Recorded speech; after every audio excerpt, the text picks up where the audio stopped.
Sets the pace for what we do. So they set the pace. So we'll try to keep up with the pace for the Monday group. So let's start. I'm going to start with just a prayer from the Benedictine Breviary, and then we'll get into the disciplines. Let's pray. This will be a couple of parts here to it. So. O God, come to my rescue. O Lord, make haste to help me. Glory be to the Father, and to the Son, and to the Holy Spirit, as it was in the beginning, and now, as now, and forever will be. We thank you, Father, for blessing us with the love of your Son and the power of your Spirit. In confidence, we ask you to hear us as we say, Lord, come to our aid. Touch our callous hearts so that we treat the unloved in our midst as persons for whom your Son poured out his life. In your love, Father, redeem and remake families broken apart by human selfishness. Look to those who through long habit find forgiveness hard to accept. Break their bondage and set them free. Give peace to the world and fulfillment to all. Give us faith in your power and confidence in your great love. Help us bear the darkness of our world and patiently transform it into light. It is for you that we live, Lord our God, and to you that we have consecrated this day. Perfect and purify our offering so that our prayers of thanksgiving may rise to you through your Son, Jesus, our Lord. Amen. All right, we're going to keep on going with some contemplative disciplines. So remember, the point of contemplative disciplines is just to enhance our awareness of God's presence and God's activity. It requires us to be still and to be thoughtful and to be reflective. To intentionally make some space for God throughout our day, not just haphazardly, not just on Sunday and Wednesday, but try to make this a daily thing. And so last week we just looked at one, simplicity. And the reason that we started this section with simplicity is once we learn to kind of find that one thing every day, these other disciplines, I believe, come a little more natural and come easier. And so we're going to go through 3 or 4 tonight, probably 4. And then we'll read some text, talk through the goals of that, and then have whatever Q&A you want. What I would like for you to do is, as we go through these, is try to practice one throughout the week. And then next week we'll come back, and if you practice one, if you want to share that, if or any of the ones we've done so far. So we'll have a time built in going forward where if you want to practice one, just what you experience. I did this with some of our younger people. Lacey was part of that group, and so it was pretty beneficial to hear how we did that. So we looked at simplicity last week, finding the one thing. We'll start with I think it's a timely discipline for us. I call it unplugging. You can call it whatever you want. It really is disconnecting from the virtual world. Unfortunately, because of COVID, we have been forced into a virtual world far too often, and it has detrimental effects. It has spiritual effects and psychological and emotional effects. I think even spiritual effects. I'm sure that when I go see my doctor next month that I'm going to need more glasses because I've been looking at the screen too much. And I don't wear the blue screen stuff, and I probably ought to. And so there's a lot of impact on that. So the goal of unplugging is really to be fully present with God and uninterrupted by these devices that have now taken over our life. And so unplugging is a call to leave the virtual world of technology and social media and entertainment and to become present with God and present with people. One of the reasons that we're doing these small groups, I was tired of teaching to a computer screen. My computer screen loves me, but it doesn't talk back to me, right? I see myself in it, so, I live by the mantra, never met a mayor I didn't like. I get to see myself on the screen, but it's just not, it just has detrimental effects. And so I think this discipline is timely. I want to start with a text from Ecclesiastes 2. It's going to seem like a little bit of a weird text for unplugging, but I'll try to make sense of it. So this is Ecclesiastes 2, 22 and 23. What do mortals get from all the toil and strain in which they toil under the sun? For all their days are full of pain, and their work is a vexation. Even at night their minds do not rest, and this is also vanity. One of the things that studies of screen time has shown is that your mind just race. So this is a fasting of sorts. It's a fasting from screen time. And so some things that we can do in unplugging, as we think about just kind of the vanity that happens, when you binge watch Netflix, it's just, you become numb and you're not very engaged. When you look around, there's times that we sit around our living room and the TV's on, my computer's up, Mason's computer's up, Chris's computer is up, our phones are all on. So there's three of us with 7 devices going at the same time. Right? It's a little bit of overkill. Unplugging has unfortunately, or maybe fortunately, it's in this class that it's become a discipline that's necessary for us to do. And so I call it a screen fast. Just some things that you can do if you want to practice. Now devices are smart. They'll tell you how much you look at them and how much you touch them. Take note of that and record it. So my phone does that. I have it placed on my laptop. I can do that. I think a lot of smart TVs will tell you how much screen time. See how much that's it. Just try to take a guess. If you just have your phone, multiply that times how many devices you have. Right. So the goal in this is to keep track of how much screen time you have. And then for 1 week, see if you can reduce that in half. That means you got to. So the reason I did simplicity last week, you got to find out what's really important to you.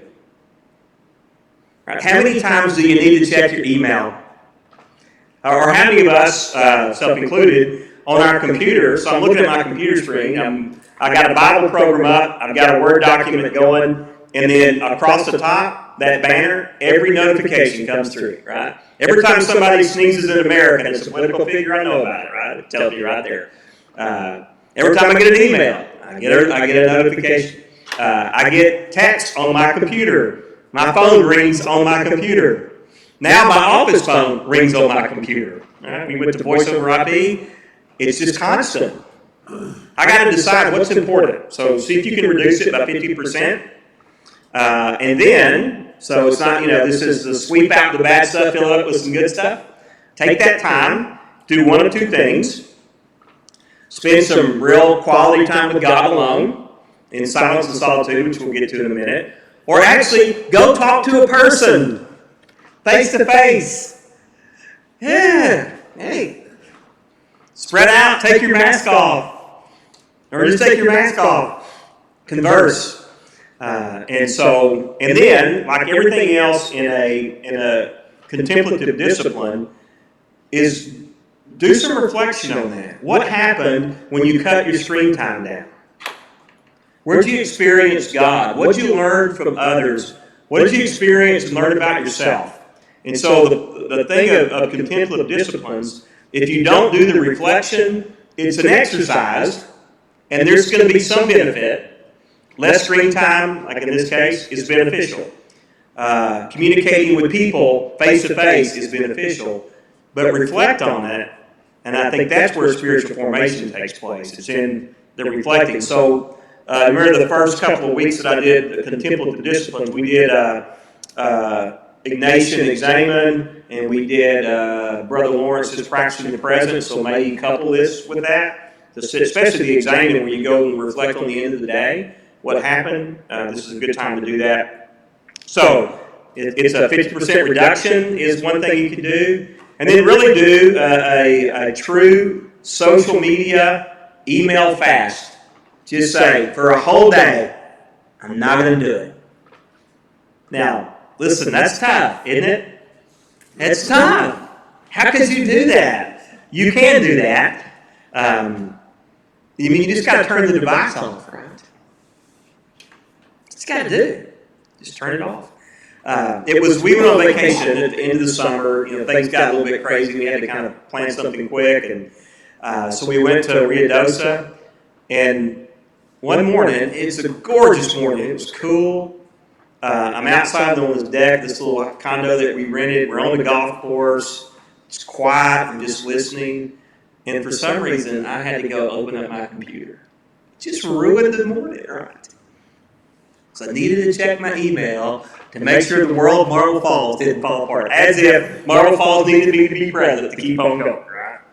And then this elk calf begins to walk up the course. And so I close the computer, and he comes right up to the deck. So then I'm thinking, do I need to get my phone out and take a picture? Which I did. Kind of ruined the moment too, right? So a social media fast. And again, if you're going to stop something, replace it with something that's going to be productive. So maybe write a note to somebody or a letter. When's the last time you wrote a letter? I write thank you notes. I still do hand thank you notes, which I guess is still somewhat of an oddity. But I couldn't tell you the last time I wrote a letter that wasn't a business letter, right? That, I write a letter every time somebody donates something to Blue Haven. Thank you for your donation. Well, Mickey writes it, I sign it. And I don't write letters. Do you use the cursor or print? It depends on who I'm writing to. Depends on if I want them to read it or not. You get people's attention when you use longhand. Yeah, I do some cursive writing on those thank you notes occasionally. But, fast, fill up with, but then reflect. Isn't it amazing? I just find it amazing when I do handwritten notes how much more I think about what I want to say.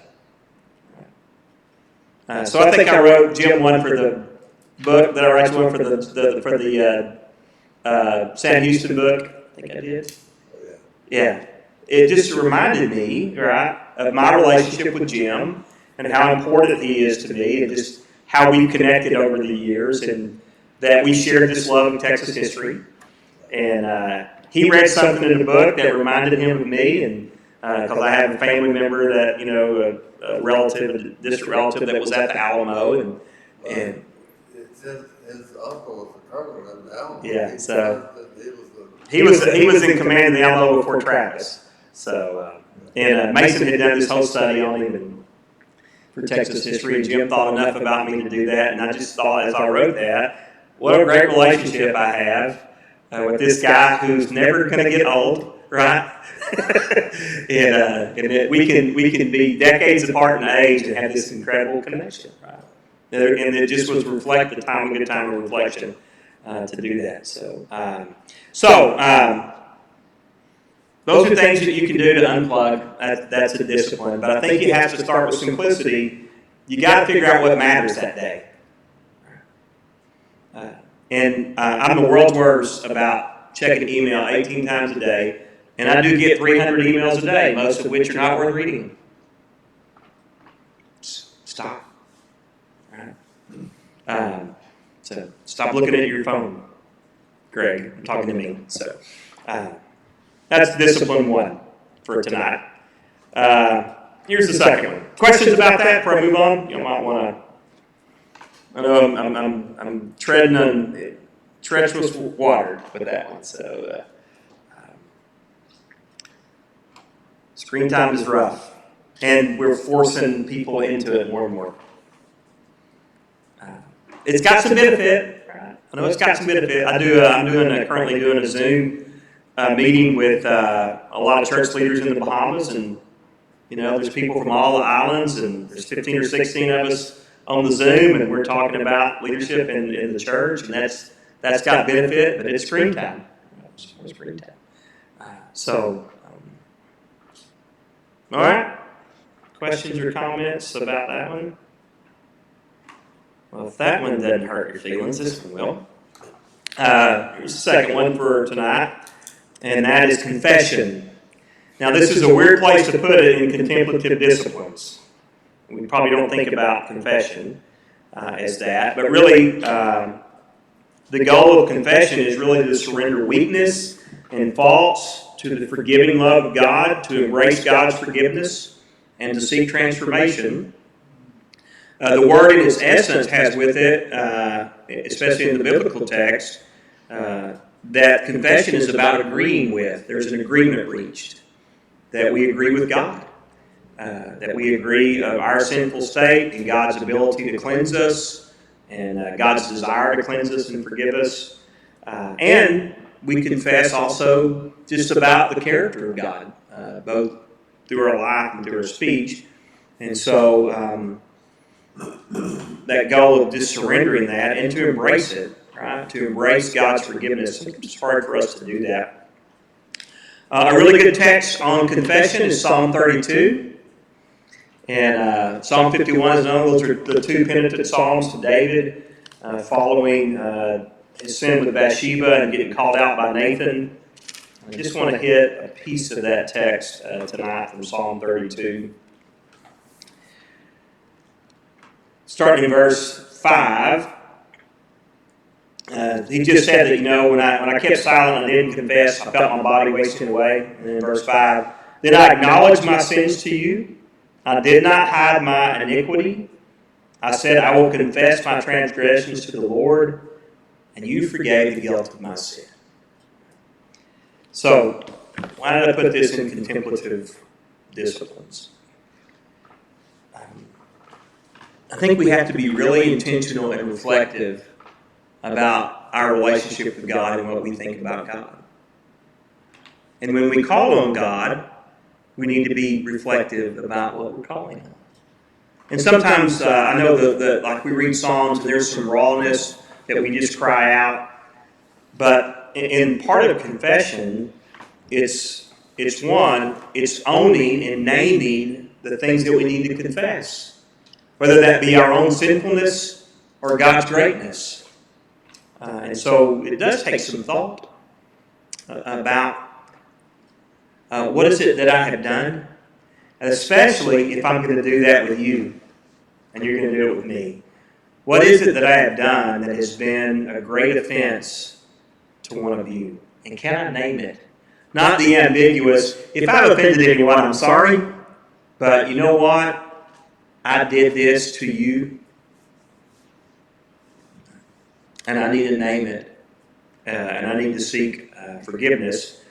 And so there's things that you can do with confession besides just the oral part of that we do.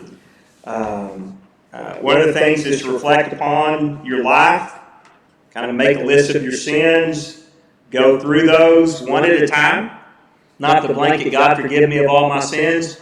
God forgive me for being so arrogant today. It's those secret ones that we struggle with, right? Yes, I know I really do believe I'm the smartest guy in the room. I should repent of that. I'm always right. I heard a guy say that in the sermon not too long ago.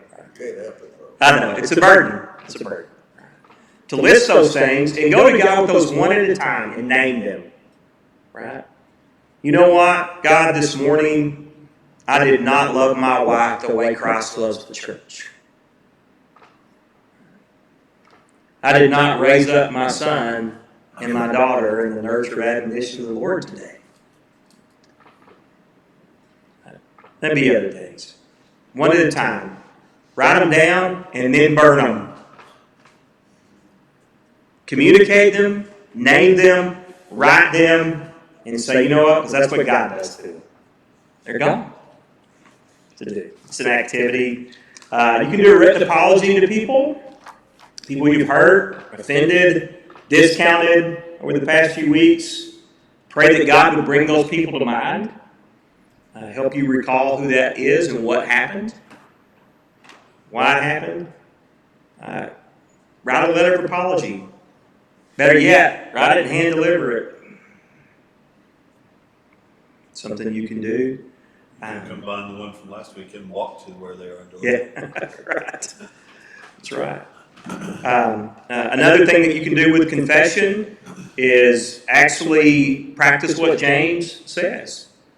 Right? Confess your faults one to another and pray for one another. You might be healed. Effective fervent prayer of a righteous person does good. Find you an accountability partner. I think that's important, especially in those kind of secret inner sins that we deal with, sins of the mind. I know in helping people who have been involved in pornography, one of the key things is to have an accountability partner that they can come to. And same thing with people dealing with addiction. That it's safe, right? It's safe. And receive those confessions without the need to condemn. And really, sometimes we have to. So you know what? We don't need to fix you right now. Right? We just need to be there for you, and to ask somebody to do that. It's really powerful to have somebody help you see your blind spots, because we all have them, and it's hard to see them in ourselves. So confession is not a classic contemplative discipline, but I think it's a discipline that takes some reflection. If you're really going to be honest about it, and about who we are and what we do and how we interact with people. All right. Thoughts on that one? Yeah, that one's tough. It's tough. Listen, it is tough to go look somebody in your eye and say, I did you wrong by. I'm not. Be thankful you have a wife that reminds you of things you should do. Right. Yeah. Yeah. It's hard to set alarms around to remind us of things by itself. Yeah. Spouses are good accountability partners too. They need to be. So, yeah. It's a hard discipline. Okay. Well, the screen time is tough. This next one is tougher. Silence. Silence. So, you want to do a little experiment? We'll do one. My class, I can do what I want to, right? So, we put 60 seconds on the clock. Just 60 seconds. Here's what I want you to do. I want you to sit in silence and reflect upon what you hear and what you don't hear, including what you hear inside your head. Just 60 seconds. Ready?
There you go.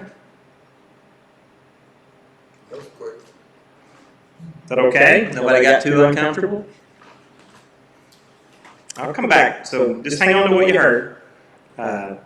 So silence, the goal, is really undistracted listening.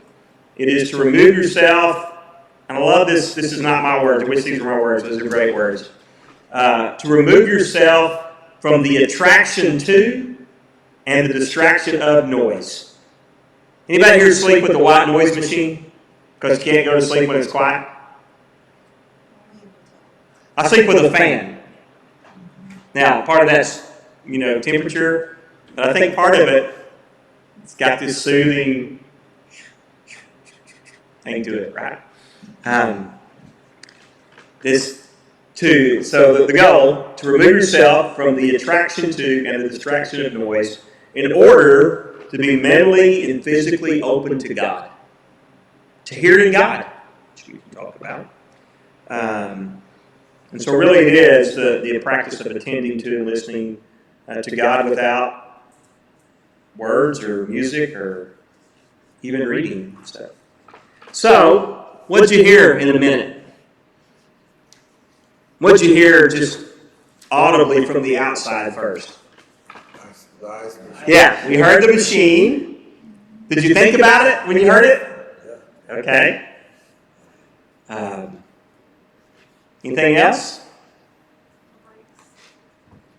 What's that? Oh, yeah. Buzzing, yeah. The buzzing of the lights. It's good. Yeah, people moving a little bit. Yeah, hear the air. Just. All right, what'd you hear inside your head? Wow. Rearranging my calendar for tomorrow. Uh-huh. I made myself a note that a lady that I need to write. Thank you. Note. Okay. All right. Folks know what's going on right now Yeah. in my life. Yeah. I mean, Ed's got a lot on his plate. Gail's in rehab. He can't go see her. And, gets just, can you talk to her on the phone, I guess? Do you give it a chance to? But there's some stuff. FaceTime. Yeah, that's good that you can do FaceTime. I have a father-in-law who is in very rapid declining health, and we can't go see him. And my mother-in-law's stressed out, and my wife is stressed out. I thought about it. I heard that. Right. We got a call last night that my father-in-law had slipped out of his wheelchair. And so, he was okay. Didn't hurt, but just those things are... we hear those things all the time, right? Even in silence. So just think about if you tried that for 5 minutes, what you would hear.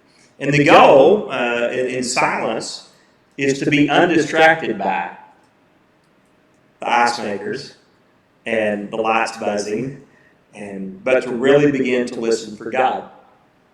Which sometimes, by the way, you can hear things in things like ice makers too.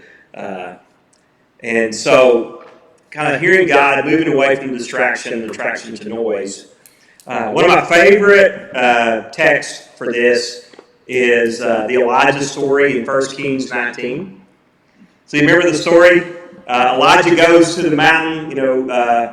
Jezebel's put a hit on him. She's going to kill him after he had just defeated all the prophets of Baal up on Mount Carmel. He goes to the mountain. I think he goes to think that he's the next Moses. He's going to get the new law from God, the new direction. He's going to lead the people, but he thinks he's all by himself. And so he cries out to God, and then in the midst of all that, he's waiting for God to respond. There's an earthquake, and he hears nothing. There's a wind, and he hears nothing. There's a fire, and he hears nothing. And then the faintest whisper, he hears God. And then God calls him out and says, you know what? You're not by yourself. And we're not starting all over. We got people, right? But he does hear him. And so I think it's a good illustration of how what we want to hear from God are the firecrackers and the big moments, and where God speaks the loudest is in the quiet moments. Right? That's the Psalm 46:10 is another one of those. Right? Be still and know that I'm God. But I think the Elijah story has. So, some practices you can do for silence. You have to work. Silence it truly is an exercise you have to work up to. I worked up to 60 minutes one day a week. I have to do that by practicing 5 minutes throughout the day. So I'll just inexplicably get up from my desk and disappear. I'll find a place and just sit. I do that several times throughout the day. Still try to do a 1 hour on Saturday. Try to get up before everybody else. And so try to just practice it. Do a 10-minute trial. Make note of the distractions, the ice makers, the lights buzzing, the sirens that go by. That's okay. Make note of the distractions in your head. And then reflect on that. And then maybe the next time you do it, so set your timer like I did. Don't look at the timer. Just, it'll go off. You get it, you hear it. Do it again, but instead of being distracted by ice makers and lights buzzing and rescheduling, get yourself a centering phrase. And anytime your mind wanders, bring it back. And so there are a lot of good centering phrases in the text.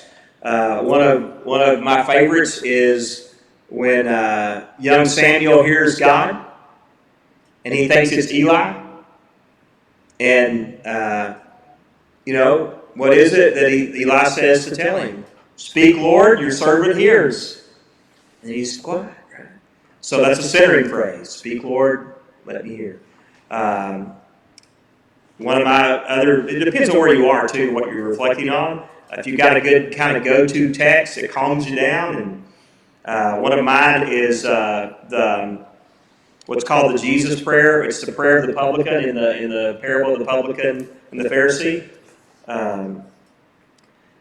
Lord Jesus, Son of God, have mercy on me, a sinner. Brings it back. Or just a character of God. And so when your mind begins to go to calendars and ice machines, just run that phrase through your head and then sit and listen to that. So, but again, I think reflection is important. Notice the distractions. And what is it that's driving those? And how can God help with that? And where does God fit into that? And then if you get a chance, then find you a no-noise day, just like you did a fast from the screen. See if you can go a day without turning the TV on or the radio on.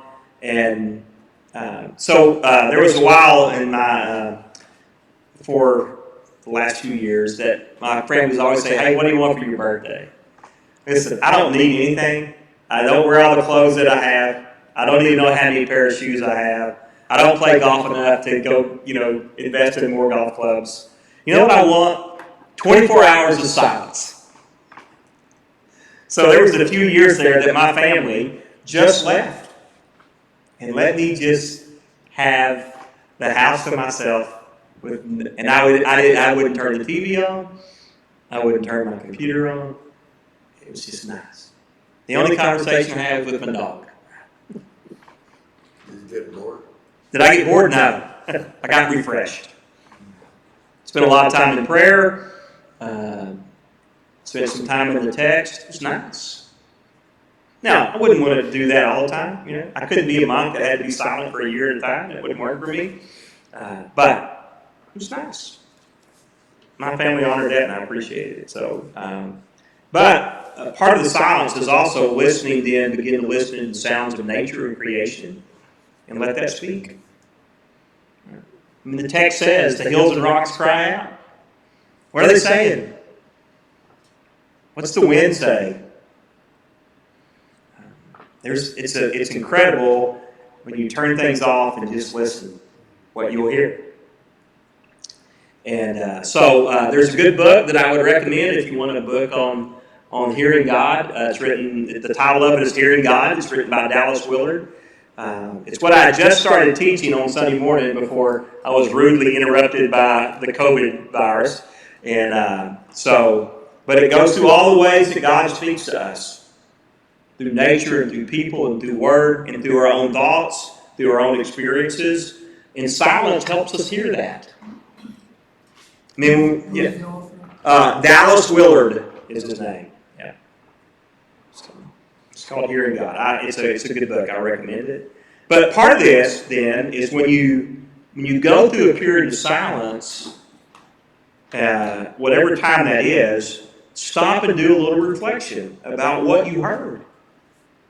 Again, silence in and of itself has benefit, just like no screen time has benefit. But the real benefit on spiritual formation is to begin to reflect on what just happened here. Where did God show up? Why in silence did I keep going back to thinking about my in-laws? Okay, that's important to reflect upon that. It's a hard discipline to do. We generally don't like silence. You can always tell if you can do silence or not. When you get in the car riding with somebody, can you be quiet and just drive? Or do you feel like, I just got to say something? So I did this exercise. Some of you may have been in there. A couple summers ago, I did a class called Sacred Rhythms based on Ruth Haley Barton's book of the same title, Sacred Rhythms, and one of those is silence. And I asked the auditorium class to be silent for 3 minutes.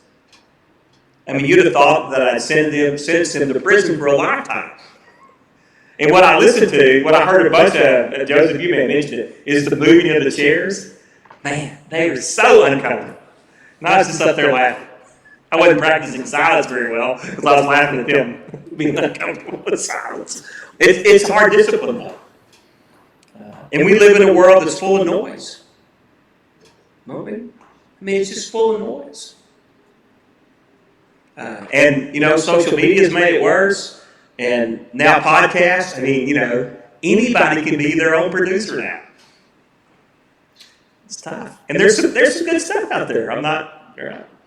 But sometimes we need to just turn it off and be quiet and listen for the whisper. And God will speak loudly in silence. Really loud. Sure. We'll find this calendar, get our close friends, and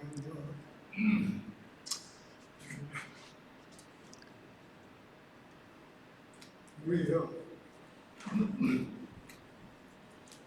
talked about there are scriptures from time to time, and that won't realize we're in the latter days of our life. We didn't realize he's going to be going in fast.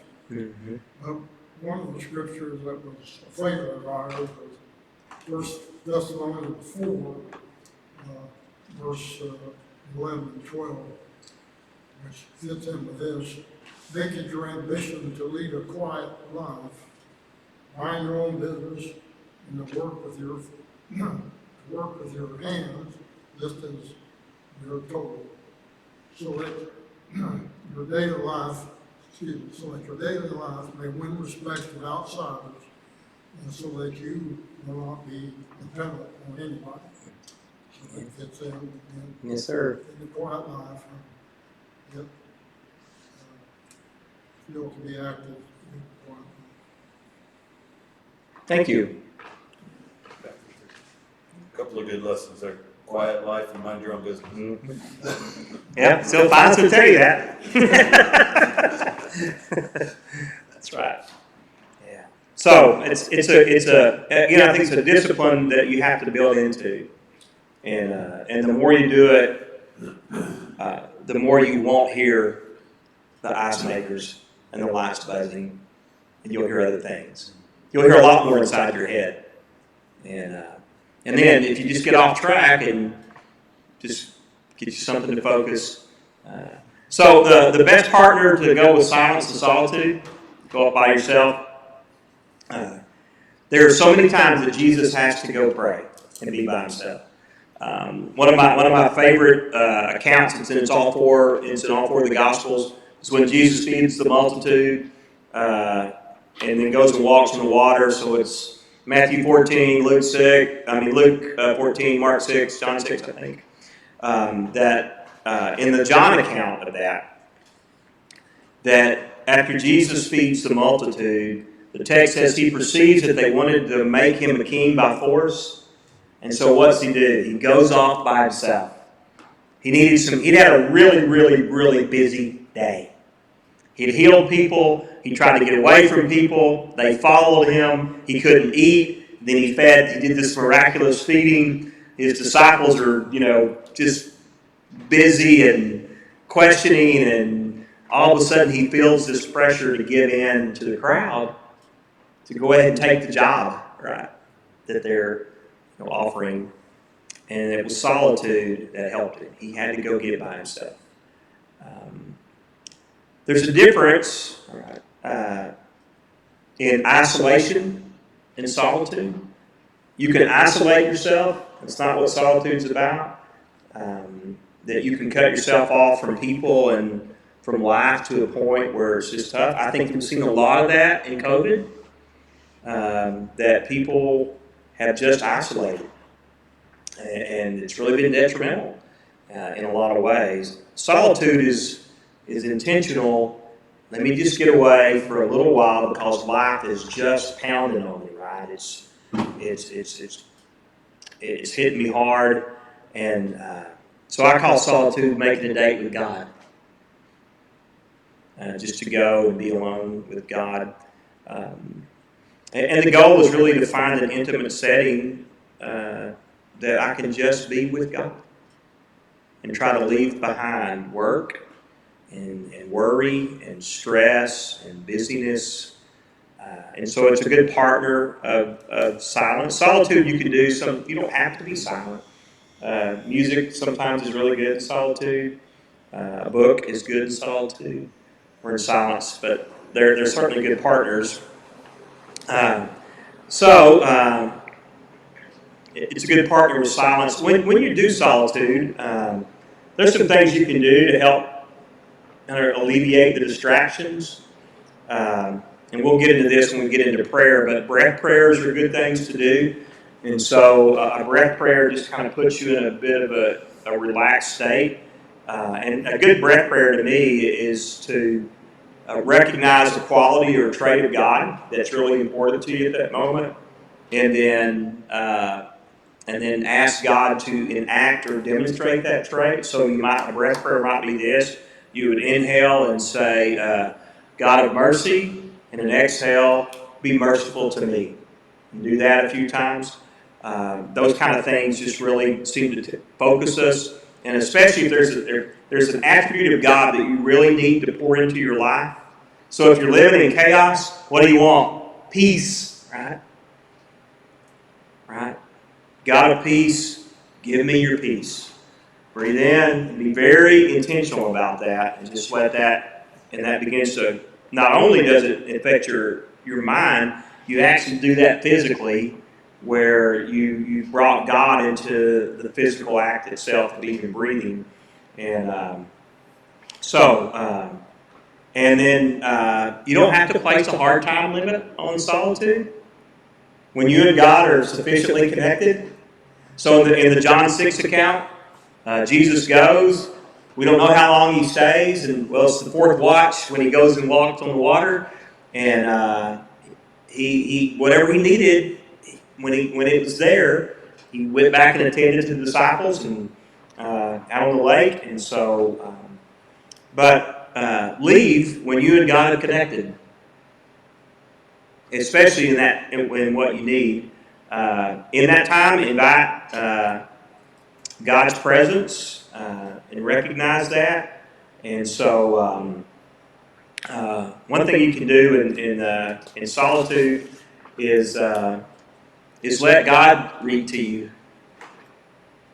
Take the text and take one where God is speaking. Just let God speak. And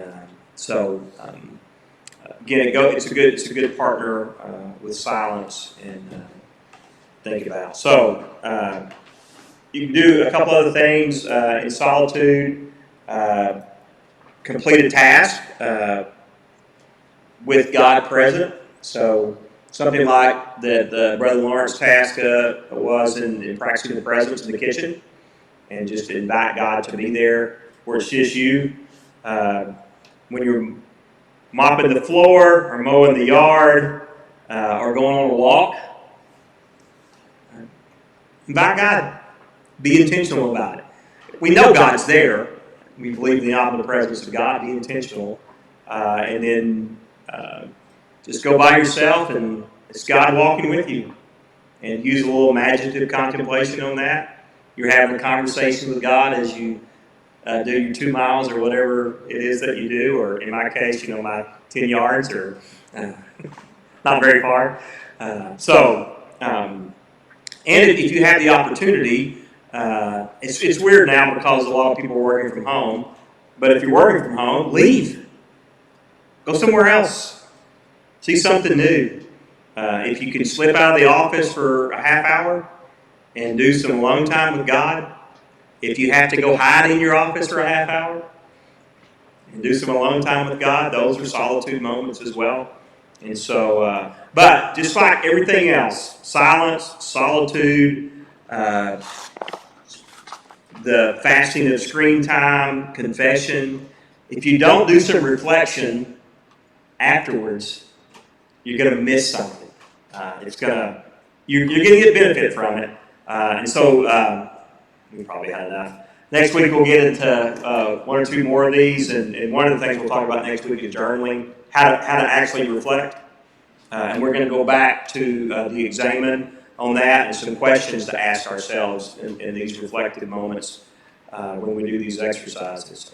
Okay, that's probably enough. Questions that you have about any of that? I'm kind of oddball, I know, but sometimes I feel like I'm getting too friendly with God, just walking along and talking like he was somebody, but, and I feel like I'm being a little bit too close or flippant maybe. I talk to him all the time. That's good, though. I think that's a great practice. Because do we believe that God is present? Absolutely. Do we believe God hears? Yes. Do we believe God speaks? Yes. Well, be intentional about that. You don't think I'm getting upset about it? Probably, yeah. He'll tell you. Listen, I believe God would be thrilled if we all did that and acknowledged His presence. Yeah. That's important. Part of this whole thing about contemplative disciplines is to get to that point that we are so in tune to God that we know that God is with us in everything that we do. Whether it's, on the job or at the house or in worship or washing dishes or mowing the yard or hitting a golf ball. That God is there. And I think these contemplative disciplines will really help us just become aware of that. Again, intellectually we know, right? We know. It's can we find the connection to God? And this puts us in a posture, this whole thing about contemplative disciplines is to put us in a posture to really align ourselves with the will of God. And to be in tune to what God's doing. And to be aware of where God is active, and that way I can go join God in that activity. And that can be in anything, that can be in relationships, that can be in ministry, in our community, it can be in service to our church, it can be within families. There's just so many ways that this awareness of God, it just changes the dynamic, doesn't it? It's like if we could get to where Jim is, and we're just walking and having a conversation with God, and that is powerful. I mean, that is powerful. So, okay, man, I talked a lot tonight. So, Very good. yeah. So we'll wrap up contemplative disciplines next week. I know we'll look at journaling. We'll go back to the examine a bit with that to help us with journaling, just things that we can think of when we journal. And then I'll introduce some prayer disciplines that go with this, and then we'll start prayer after that. So, and we'll continue to go through the breviary some at night, do the Vespers. And there's a responsive piece to that I'll ease you into if you want to participate. So, all right. Anything else? All right. Go in peace. Sin no more. Love God and serve His children. Thank you very much. Excellent.